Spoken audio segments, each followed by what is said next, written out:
facing the police every single day.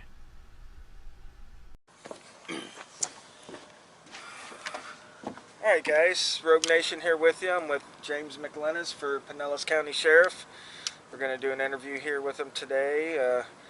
If you haven't been on his Facebook page, James McLynas for Pinellas County Sheriff, it's a great read. He's got some good ideals.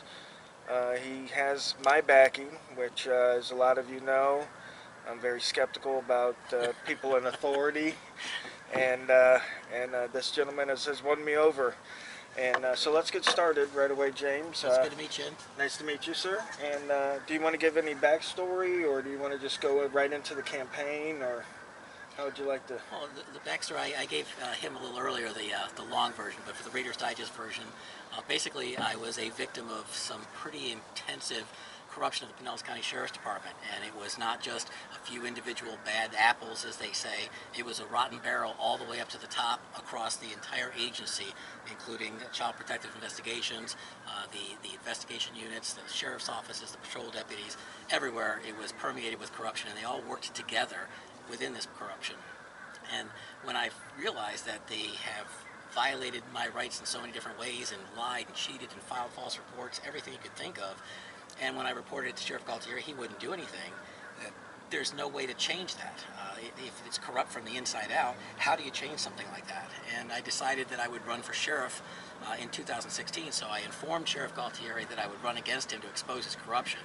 And his response was to illegally track me with a stingray, falsely arrest me on 4 false felony charges. He arrested me the day before my custody case so that I would lose my daughter. And he tried to put me in jail to keep me from running in the race. Now, I don't know, I grew up in a different America. I grew up in an America where you don't falsely arrest your political opponents to win the election. Right, that sounds more like a North Korea play or China. Exactly. And so I was able to, of course, prove all the charges were false, prove that the deputies lied. I was able to win 100% of the custody of my daughter. And so I was able to get through all that. I did run in 2016. I obtained over 100,000 votes here in Pinellas County, which set a non-party affiliate record. And I'm back in 2020, and I think that I've got a real good chance of winning as long as the people of Pinellas County understand the options that are being offered to them at this point. Okay, and some of the options that I'd like to talk about with you today is the unenforceability or the unenforcement of the marijuana laws that is a big part of your campaign that you're running on. I see this as a great landmark campaign as far as that goes.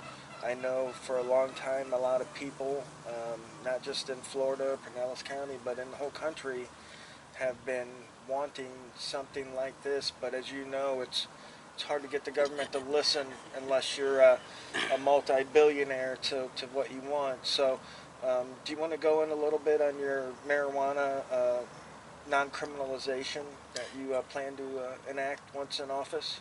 Yeah, actually, you say it's hard to get the government to listen. I think it's more insidious than that.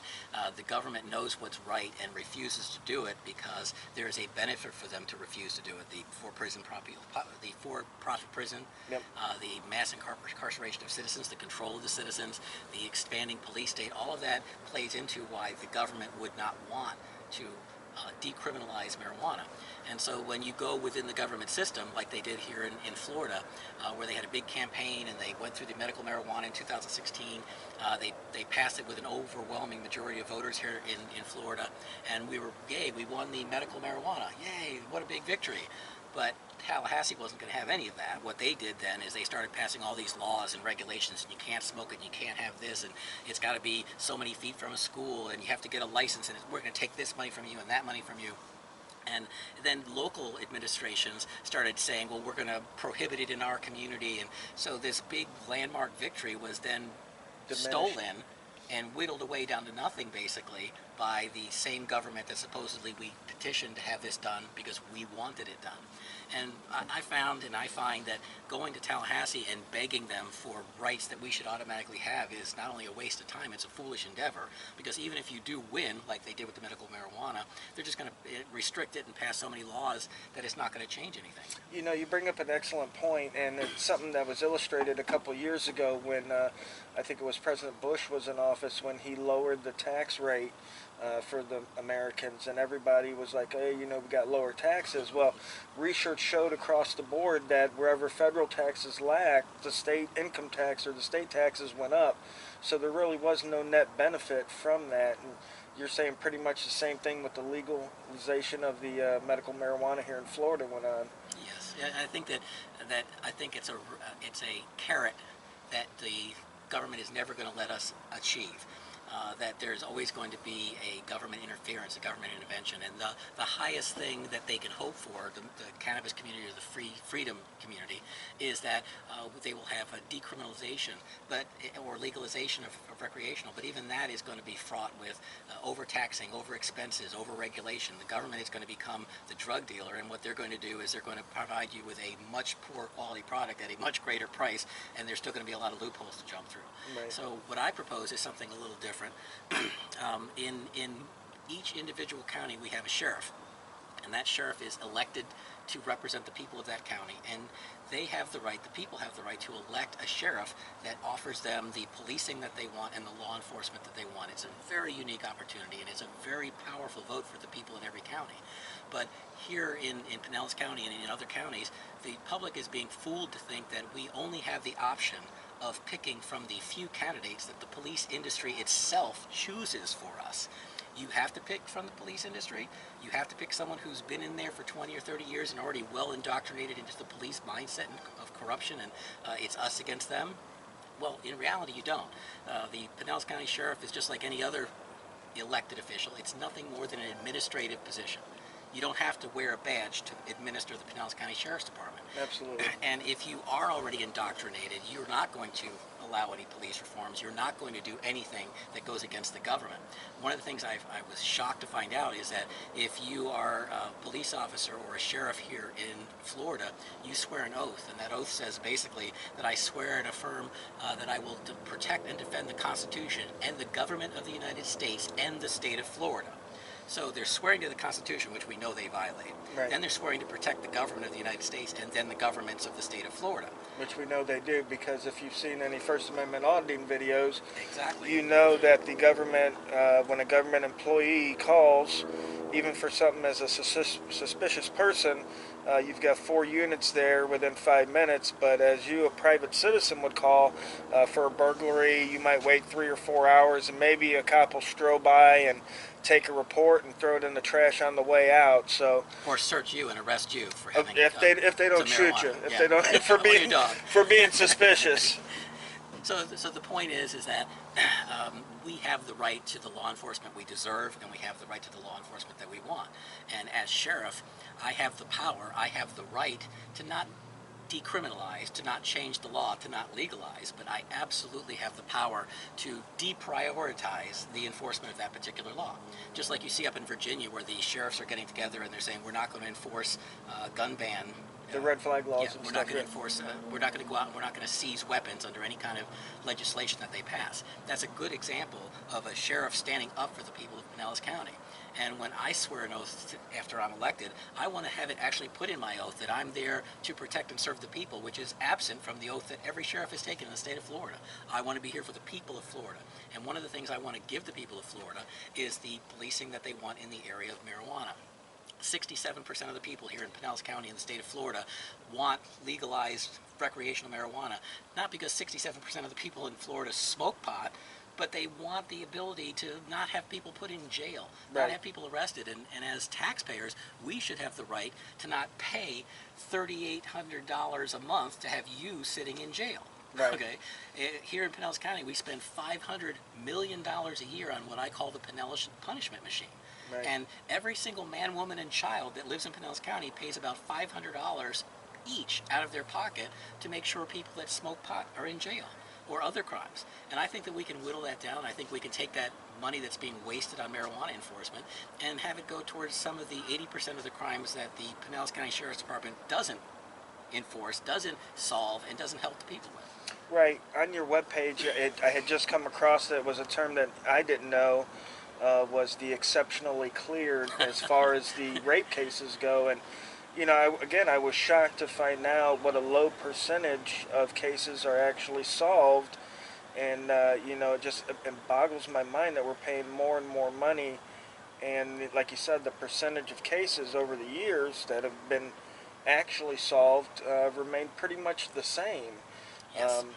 You know, and I've always heard that, you know, 70% of burglaries go unsolved, and the people don't get their property back, and such as that. And I didn't know the mechanism per se that they were using to say they had won those cases when they actually hadn't even really done any work on those cases. Like you said, some cases hadn't been assigned a detective, or, excuse me, the Tampa Bay Times, the story on them said some cases hadn't even been assigned a detective, and they'd been exceptionally cleared, you know, Yeah, I mean, to boost the numbers up. exactly. I don't know if how you would feel, but if that was my sister, or my mother, my daughter, you know, my aunt, my uncle, some relative of mine that had been viciously raped, and I find out that the Pinellas County Sheriff's Department didn't even assign a detective to it because it didn't matter to them, and they just swept it off to the side. They didn't process the DNA kits, which a lot of sheriff's departments don't do because they say it's a cost factor, but yet they have $80,000 luxury SUVs. There will be 3 and 4 Pinellas County Sheriff's deputies that pull over the variant speeder on Gulf Boulevard. I drive everywhere I go, and I see Pinellas County Sheriff's deputies' cars parked behind churches, in parking lots, you know, back a little out of the way where they can sit and take a nap. And then I see these same detectives' cars in all of their driveways at home. You know, if you're a fireman, you don't get to take the fire truck at home at the end of the night, Right. so that we have to buy another fire truck for the night shift. Right. But that's what we're doing here in Pinellas County. Then we're paying for their tax, their gas to drive back and forth to work every day, and providing them with a vehicle. Do we do that for teachers or any other government employee? Right. No. So there's so much waste going on in the Pinellas County Sheriff's Department, and in my opinion, those funds are not being expended in a way where they could help and benefit the community, like properly investigating the rapes that they get reported. They have 15% arrest rate for rapes in Pinellas County. That's pathetic. Right, that's almost, to me, that's almost seeming like a go-ahead to rapists, because, I mean, if you're just playing a numbers game, which, let's be honest, that's what criminals do, they play a numbers game, it's risk versus reward. So if the risk is, I got a 15% chance getting caught, I mean, that's not a big risk. I mean, that's almost saying, hey, you know, you've got a pretty good shot of being a serial rapist here, and we don't mind. Well, there might also be another component to that. I personally know of a story where a Pinellas County Sheriff's deputy named Paul Martin had raped a woman, and the woman actually worked at the Hillsborough County State Attorney's Office, so this was not a maybe she's not telling the truth kind of a scenario. That was reported to the Pinellas County Sheriff's Department and to Sheriff Gualtieri, and they did not prosecute that case. There was never an arrest. They did nothing to that particular deputy. And that particular deputy also had been involved in a case where he solicited a 12-year-old girl for sex over text messages in exchange for a tent and some candy. And there was a multiple, you do this for me and I'll bring you over the tent. You give me favors, I'll do favors for you. And that deputy actually showed up at that girl's house with a tent, a bag of gummy bears, and a flashlight. And I know for a fact that was reported to the Pinellas County Sheriff's Department, and the Sheriff's Department, Sheriff Gualtieri, actually instructed Child Protective Investigations to not investigate the incident because it was a Pinellas County deputy. So you have things going on behind the scenes there where there might not be investigating rapes because it might find out that one of their own members Right. is the perpetrator. Right, and I've actually seen, I want to say Lakeland, although don't quote me, but a town here where they were running a sex sting operation, and they actually caught, I believe it was like a lieutenant or a captain of Not their own unusual. force. Yeah, so we can see why that they want to try to keep this stuff on the down low. What about the red flag laws? I haven't heard much about them in Florida, or the confiscation of weapons in Florida like in Virginia, but I know in Nevada there's, I think, 24 out of the 27 sheriffs out there that have signed up to not confiscate weapons. That's a big issue, I'm sure, among Second Amendment supporters here in Pinellas County as well. What do you feel on that? Or are you behind the no legislation to take Americans' weapons, or how do you stand on that issue? Well, as I said before, you swear an oath to the Constitution. Unfortunately, the current sheriffs don't abide by that and adhere to Right. it. I am a constitutionalist, which means it is in the Constitution. I will abide by it. I don't even have to swear an oath to that, but I definitely will. And if the Second Amendment very specifically says will not be infringed. Right. That's not open to debate. It's not open to a passage of a law that violates that, it shall not be infringed. Well, and I feel very strongly about that. Well, I'm glad to hear that, because, you know, without the Second Amendment, without the ability to have some kind of protection against government, we've seen throughout history that that's, you know, pretty much the last straw in controlling basically whatever a citizen does, because there's no redress for them at that moment. I mean, peaceful redress can only get you so far, obviously, as you've seen throughout history, and sooner or later the hammer's got to come down one way or another, be it the government or be it the citizens. It's baked in the cake, I guess you could say. Well, I think as that far as society goes. any government that feels that they have to disarm its citizens is not a good government. Right, absolutely, because, you know, the citizens are the government. The government is the citizens. It's we the people. It's just, you know, a lot of times people get this ideal that the government is some, you know, monster out there hiding in the woods and they can't really put their hand on it, but no one really says, hey, I'm the state. You're the state. We're the state.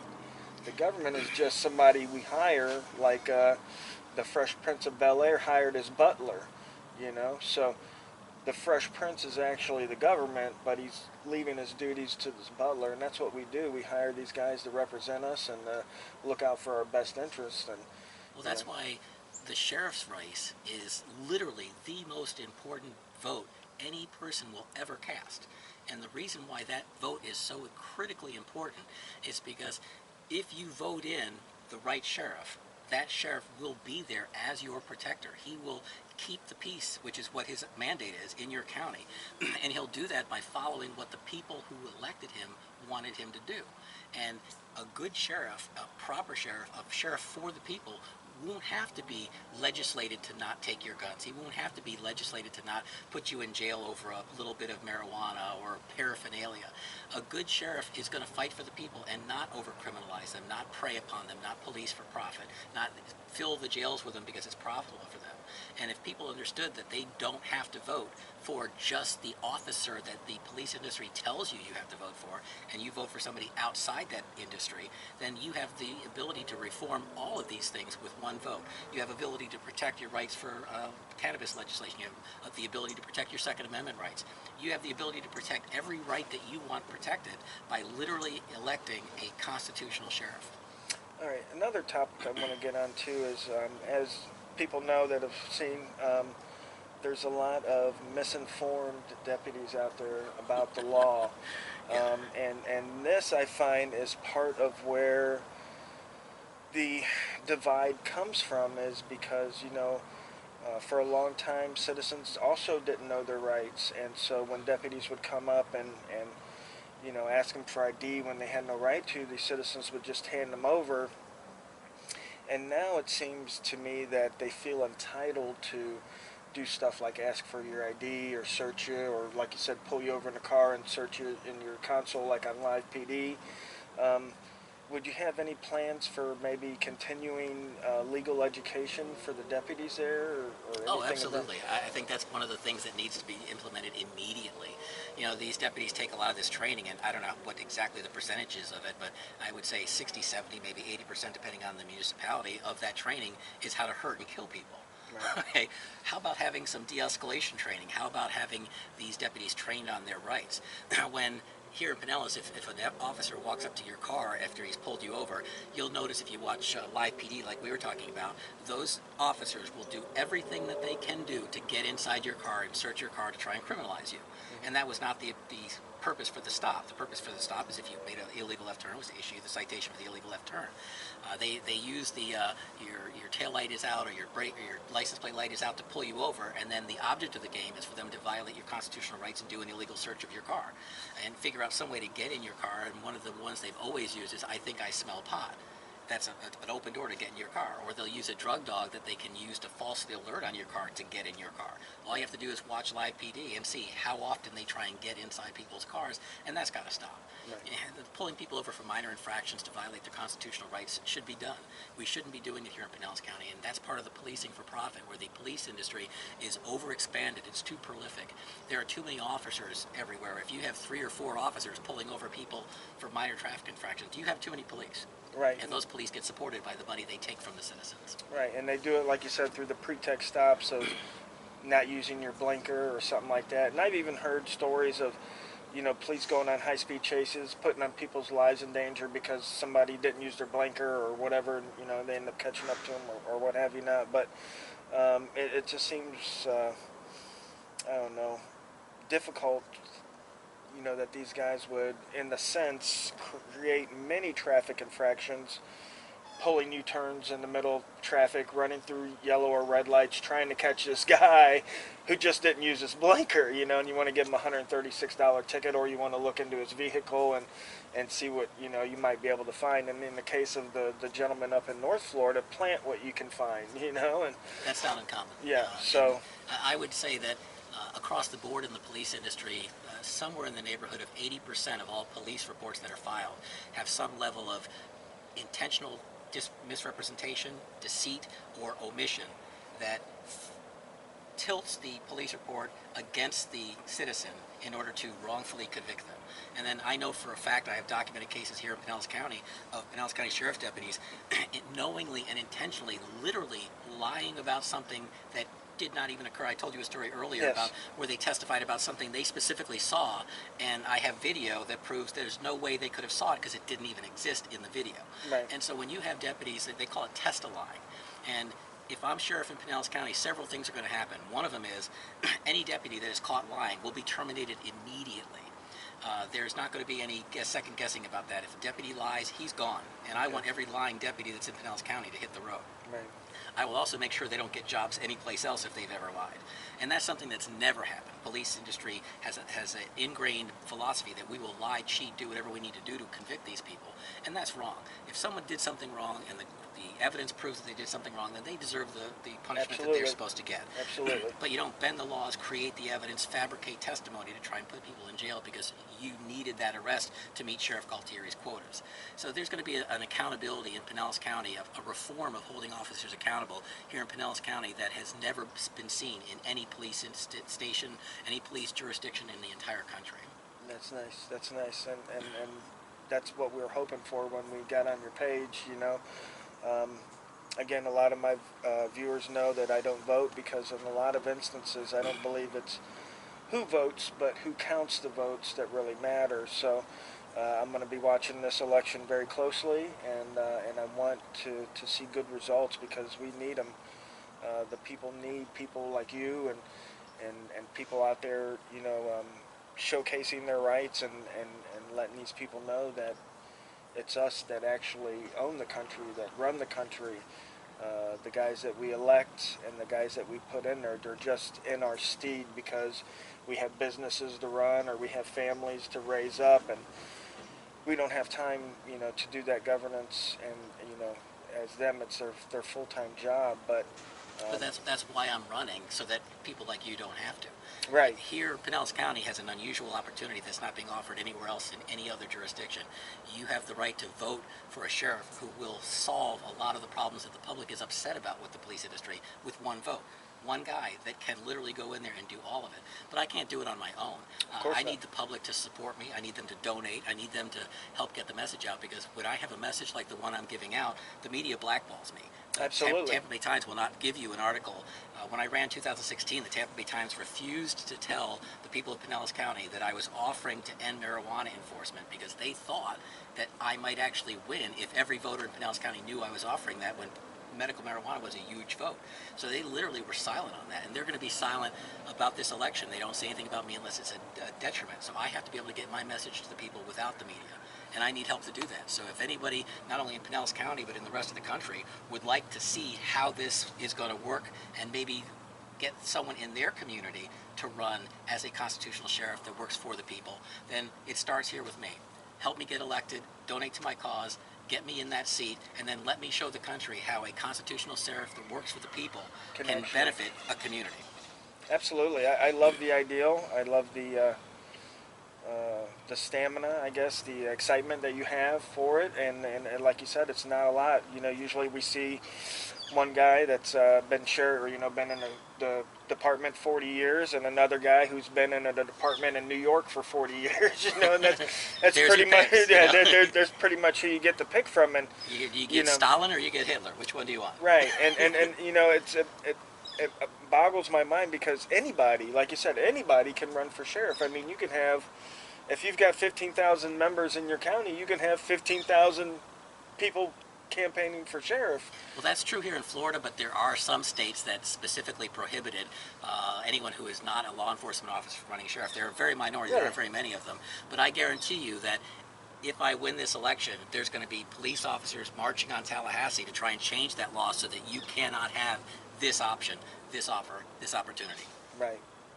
And I didn't know that about you having to be law enforcement to get the sheriff's positions in some states, but hopefully after they see your election, they see your campaign, they see what you can do, hopefully the citizens of those states will take it back to the ballot in their state and get some, because like you said, any kind of elected official is just an executive official.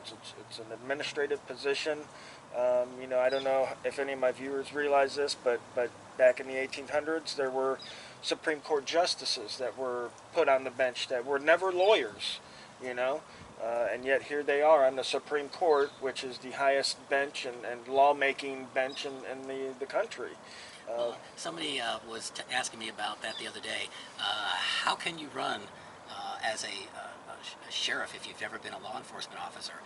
And that's easy. It doesn't take much to go into an agency. The agency already runs itself. Even if Sheriff Gualtieri is gone, which he is gone most of the time if you look at his schedule, it runs itself. And my job isn't to go in there and upend everything, fire everybody. My job is to go in there, look around, see what's working, see what's being done right, and leave that alone. And then see what's not working and what's not being done right, change it or eliminate it. And you have a situation like Nelson Mandela as an example. He was in jail for 25 years, one of the nation's biggest criminals, and he became the president of that nation. And he did a great job. So it's not a matter of who you are, it's not a matter of it's a matter of what you can bring to the table, what ideas you're bringing, what reforms you're bringing. And do the people of Pinellas County want those reforms, or they just want the same old status quo of the police, expanding police state, citizen surveillance, and policing for profit that they've had all this time? It's time to change it. It is time to change that. And one of the things I wanted to talk to you about is one of my subscribers. He owns a couple of radio stations out of state, and he lives in South Carolina, and there's a sheriff's race going on in his county as well. And he's met with all the candidates up there, and one of the things that he was bringing to the table up there, which I'd like to talk to you about now, is like a citizen oversight board. Not an oversight, but like a citizen advisory board that can maybe work in some kind of tandem with the sheriff's office for complaints and other stuff like that. Maybe ideals also from the citizen side of it. Would you be open to something like that in the Pinellas County Sheriff once you get elected? Or? Well, I've actually done a lot of research on those citizen boards that are around the country, and most of them are already corrupted because they require 3 people from the police industry, 3 people from the legal community, which is technically part of the same scam, and then 3 people from the community, so that the 3 people from the community can never outvote the 3 lawyers and the 3 cops that are all part of the system. There's usually a way where if there's a community board of some type, there is a way to control that board by the government. So it doesn't really work. I think that if people see me in office, number one, they're going to realize that they're not going to have anybody that's going to be more strict and hold these deputies more accountable than I am. But I would love to have citizens come sit on a board and tell me if I'm doing a good job. Another thing I intend on doing here in Pinellas County, which will be the first around the country, and I hope that to expand that and create it so it can just be picked up and used everywhere else, is I want to start something kind of like Angie's List, where people they list their businesses. I want to do that for Andy Taylor from Bayberry RFD, Andy's List, where we're going to have every single Pinellas County deputy online, and I want the community to review them. Excellent. Ran into Deputy Smith the other day. He was very polite and he was nice. Ran into Deputy Johnson. What an idiot. Yeah. That guy violated my rights, was demeaning and rude to me. Where you can actually go out and look at these deputies and give them a review and tell me what happened. If you can actually file a complaint through that, which I'll have that monitored. And when it comes time to do their reviews, whether or not they're going to get a raise or a promotion, one of the things that I'm going to do is look to those reviews to see how well they did. Just like I would not recommend them if it was a bad restaurant. I'm not going to recommend them for a promotion or a raise if they're a bad deputy. Right. Well, that's again another landmark decision, I guess, on your part, because again, that's not out there. You know, We're in a seems nature like, preserve. Yeah, seems like the wildlife love that ideal as well. I think it sounded like you thought it was funny. But yeah, that would be great, because as we know, most complaints, again, you know, you being the head of the agency wouldn't even see those complaints. It would go to somebody in IA, and they might, you know, go ahead and, you know, file 13 it around the side. So it's good that you would have access to a database to where you could see reviews left by citizens, and able to see that without any other hands, because usually where the stuff gets mixed up is there's so many hands that the information has got to go through. It's not a mix-up. The complaint system at the Pinellas County Sheriff is specifically designed to intimidate people not to make complaints, and Absolutely. once you do make complaints, to bury the complaint, and if it's impossible to bury, to have them be the minimum amount of enforcement. We had Deputy Timothy Verdon, who lied about a poor guy trying to take his gun, which he never did. Deputy Verdon didn't like what he said, so he pulled out his gun, shot the handcuffed man twice in the back of his seat. Sheriff Gualtieri said he was a hero for doing what he was trained to do. Well, it turned out the guy never took the guy's gun. Deputy Verdon lied about the whole thing. It went through the Pinellas County process, and Deputy Verdon got 2 years of probation without adjudication, which means it's not even on his criminal record. Right. And that's what happens in Pinellas County. If you can pull out your gun, there's a Pinellas County Sheriff driving by right now. If you pull out your gun and shoot a handcuffed guy in the back of your car, lie about it, and you only get 2 years probation without an adjudication, something's seriously wrong here in Pinellas County. And what's seriously wrong here in Pinellas County is Sheriff Robert Gualtieri.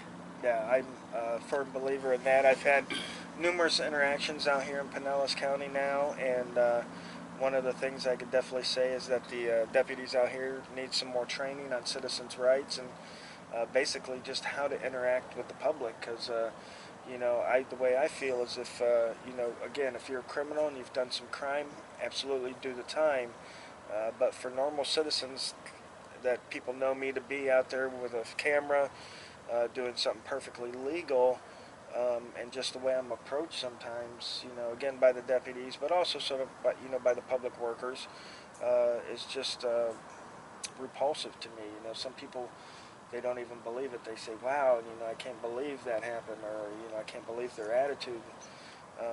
You know, the police, just like any other public agency, they don't have customers. Their customers are forced to be the customers due to the fact where they live. So if they have a problem with the Sheriff Gualtieri, it's not like they can call the Sheriff of Hillsborough County to come on over and investigate and, you know, help out or to do anything like that. So well, you raise a good point, because that's another thing I'm going to be implementing here in Pinellas County is my political corruption unit.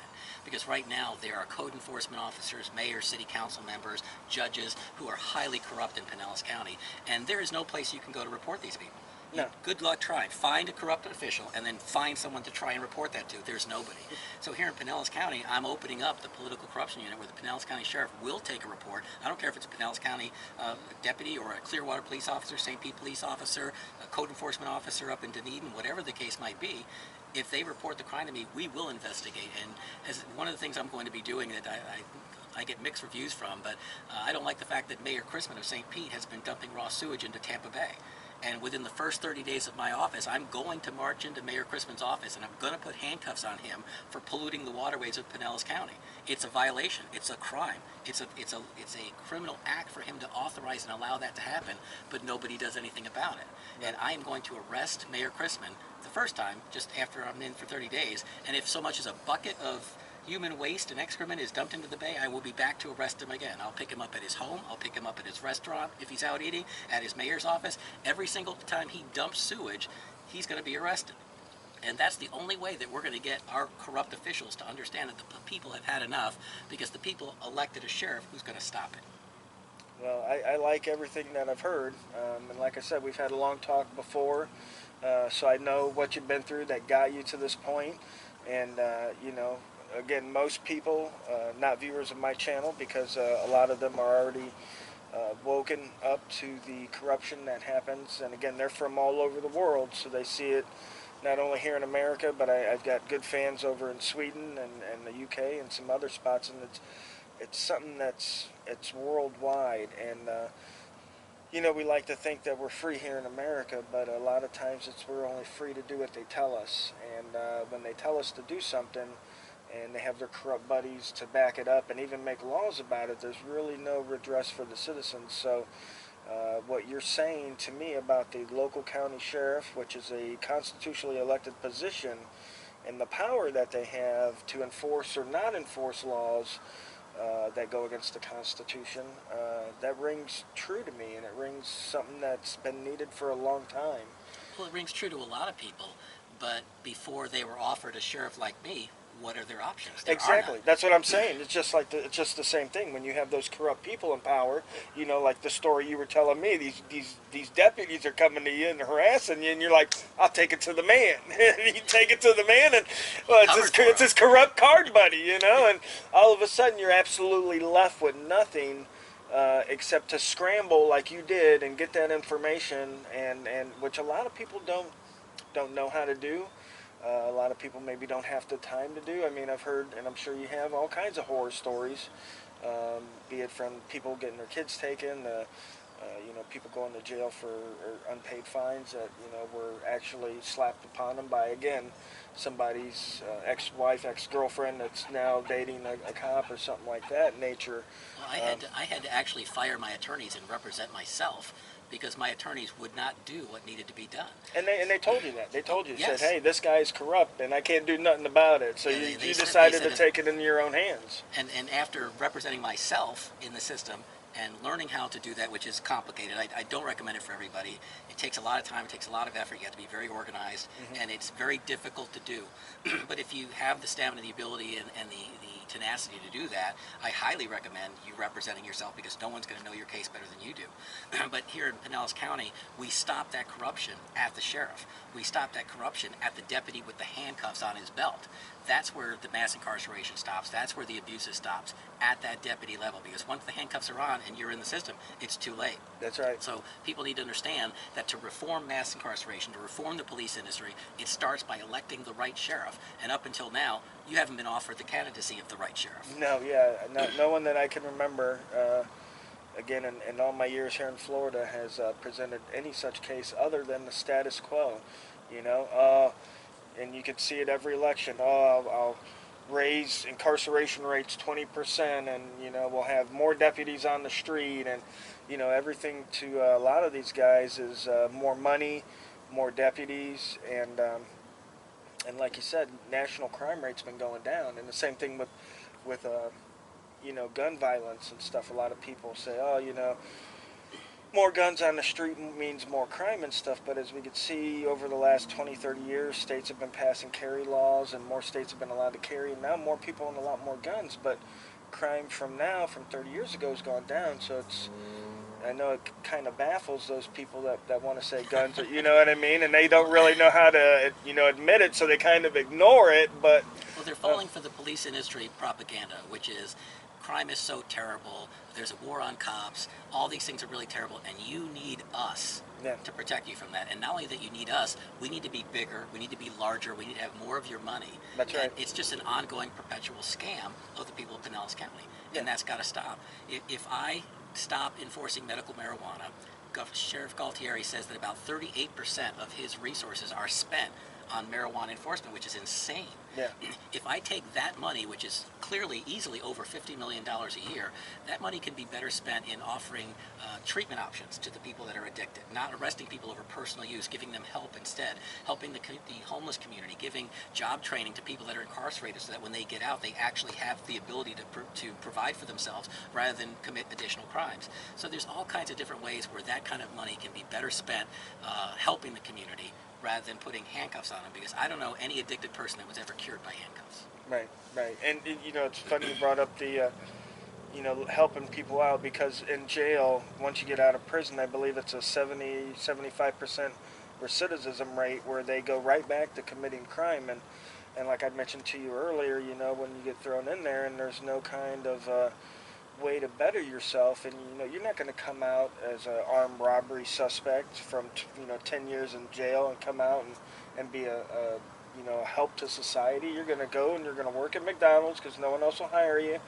You're going to get upset because you're only making $50 a week, and you know, that doesn't pay for a lady or, you know, anything of any nature that humans want or need or desire.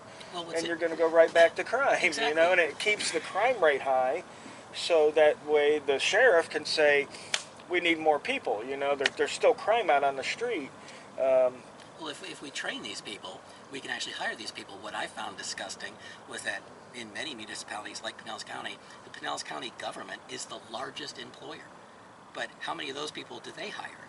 None, because they're hiring their friends, their nepotism, their brothers, their sister-in-law, and they've kept all of this money that's in the county for themselves, for their own retirements, for their own benefits, to the exclusion of the community that needs it the most. So I see training people within the jail systems, and I have no problem with literally training some of these people in the jail and then hiring them at the Pinellas County Sheriff's Department when they get out, to show them that there is an opportunity, that it is not all bleak, and if you just go down a certain path and take advantage of the assistance that we offer you, we can show you a different way, instead of letting you just go back in your community with no skills. Right. Right, and that's what happens today. I know, because I've known many friends that have been through that system, and you know, they come out and they do make, some of them do make better sense of themselves, but a lot of times it's hard, it's depressing for them, you know, and a lot of them don't see any other way. So, you know, that's why the recidivism rate is so high. But, you know, some of the stuff that goes on in there is basically just people hanging out on the street corner playing basketball, and because there's nothing for them to do. Right, there's really no college classes, there's really no, you know, the library they'll push around is just a little cart with some Daniel Steele novels on it, you know. It's trades. Trades is the answer, because people can work with their hands and make actually a decent living. You can teach people a trade like welding or plumbing, or AC, HVAC, or construction, or plumbing, like you say, or electrical work. You can teach somebody something like that and get them to a pretty good skill level in a relatively short period of time.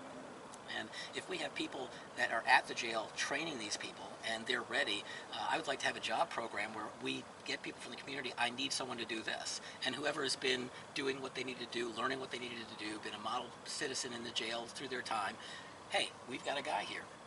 Would you consider hiring him? And I think that we can help the community by taking those people out of that rat race they're in and bringing them back into productive citizens, rather than just punishing them for no reason. There is no such thing as corrections. Correction, I think that's the wrong word for it, because they don't correct anything. Right, it's incarceration. The Pinellas County punishment machine. Yeah, and that's what they do. They punish the citizens when they get out of line, and you know. And I don't want to make one other point. The people, the community, usually says, oh, lock them all up, put them all in jail, but the community has to realize that you are the ones paying to lock them up in jail. You are paying, I think it's $40,000 some odd, $42,000 a year for every single person that you want the Pinellas County Sheriff's Department to lock up. $42,000 each. And that's a lot of money. I'd rather put them on the payroll, pay them the $42,000, and have them do work for the county. It's a much better option. Right, and having them sit there on their backside 98% of the time, unless they're getting up to eat or shower. The Pinellas County punishment machine spends about $500 million a year here in Pinellas. And like I said before, that's literally $500 out of your pocket for every man, woman, and child to punish these people. And I think we can reduce that substantially and not have any detriment to the community to do it. In fact, have a benefit to the community. Right. No, and I agree with you. What you said, the 20% number on the $500 million you'd like to cut out the first year, and I see that as very doable. Absolutely. Selling the sheriff's airplane. I mean, I don't know why the guy needs an airplane. Well, he's not Donald Trump. I'm going to shut down his citizen spying machine. He's got Sheriff Gualtieri here in Pinellas County has one of the most expansive citizen spying machines that exists in the world. He has the largest facial recognition program of anybody other than the FBI. He has 30 million faces in his Pinellas County facial recognition program when there's less than 1 million people that even live in Pinellas County. There's no reason for this. You go down the street, every single pole has cameras. That's part of that camera system, that's facial recognition system. He had cameras at the airport scanning everybody that came and went to Pinellas County. He's got license plate readers parked all over the city that follow and track your car everywhere it goes. And one of the first things I'm going to do as sheriff is I'm shutting down his citizen surveillance machine because it's a violation of the Constitution. Absolutely it is. I'm glad you brought that up because it just recently this year came to my attention about all the plate readers. And you know, I was out in Tampa one day, and me and a buddy, we was out doing some auditing, and we were walking down the side of the road, and sure enough, here comes this parking truck, and it's got tag readers all over it, and it just roll by a car, stop, boot, roll by a car, stop, boot, you know, and it's like they're like you say, criminalizing people in order to keep the money flowing, and you know, it's common sense. You need money every year to operate, you know, and if you're stopping crime, if crime rate's going down, if people are safer, well, then there's no need to give the sheriff more money than he had the year before. One of the things I like about you guys' video, the auditors that go to these government agencies, one of the things I look for, having been a former employer and had employees working for me all my life, I go in and I watch what you're doing, and you go up to these windows, and so many of those government employees don't look like they're doing a damn thing. Not much. Sitting around, chit-chatting, having parties in the back room. I mean, it's amazing how often they go there and they catch them doing nothing. Absolutely. And maybe that's why they don't want the cameras there. But I'm sorry, we have a bloated government that is sucking the life out of the people of Pinellas County. And that has to end, and that has to stop. And I'm going to start that process at the sheriff's office. Well, I like it. I like everything you said. I've got my full support. You want to tell everybody when the election is? The election is in November of 2020. I'm going to have I don't have my website up yet, but it's going to be up here in the next couple of weeks. You can go to the James McLynas for Pinellas County Sheriff Facebook page. Please donate, please support. I'm going to need donations from around the entire world to pull this off. I can't just rely on the citizens of Pinellas County, but if you believe in free people, if you believe in freedom, vote McLynas to free Pinellas. Absolutely, and I'll have links to all that stuff underneath the video. I'm going to put snippets of this video on my Rogue Nation and on the Bang News channel and my Facebook page, of course, and we're going to try to get some support rounded up out there because there's a lot of citizens that watch my channel, Wright's channel, and a lot of our other buddies' channels, and they want to see change. You know, that's why they're backing me. That's why they're watching me, because a lot of times I'm not out there just cursing because I can curse at another man, but I'm actually out there, and I go back to visit to make sure that they made the changes that are necessary for like you say, the Constitution and the law, and that's a big part of the reason why I'm out there. You know, for a long time I've had questions of government, and I just get stonewalled, like you said, and you know, I don't want to tell people it's a wall out there because, you know, some people, you know, want hope, and some people can't believe the stories that we know to be true. But I do want to tell them that it's what, you know, when it hits you, it'll hit you hard, and then you'll believe. You'll be a believer for sure. And hopefully we can interject before that happens to a lot of citizens, and they won't ever have to know that, you know. But for the ones that already do, like you, and the millions of others I'm sure we know are out there. They are. Then they know already that this has to stop. It has to end, because otherwise it's going to flip-flop us. We're not going to be anywhere we wanted to be. Well, as an auditor, I'm sure you watch other auditors, and I actually watch the auditor pages because I like to see how the police are interacting around the country. And the same thing is happening everywhere. It's not just Pinellas County. It's not just who you happen to catch that particular day. It is a systematic, at least industry problem across the board. And unfortunately, the police industry acts as an industry, as a whole huge united industry. And then when something goes wrong, they claim it's just that department. And so it's not us, it's them. It's not, we didn't do that, they did. And the problem is, it's a police industry-wide problem. And if you look across the board, it's something that happens everywhere. And my candidacy for sheriff is literally the only one like it in the entire country. You will not see anything like this anywhere else. So again, I think the people of Pinellas County are being offered a huge opportunity. It's just going to be interesting to see whether they take it or not. It will be interesting. All right, James. Nice meeting you. Nice to meet you, sir.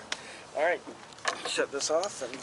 Hey Sheriff County, this is Sheriff County COPWATCH. I am using any video here with under fair use if you have criticism, reporting, teaching, etc. And please donate. I do not make money from YouTube, and there are different ways to donate in the video links. Thanks.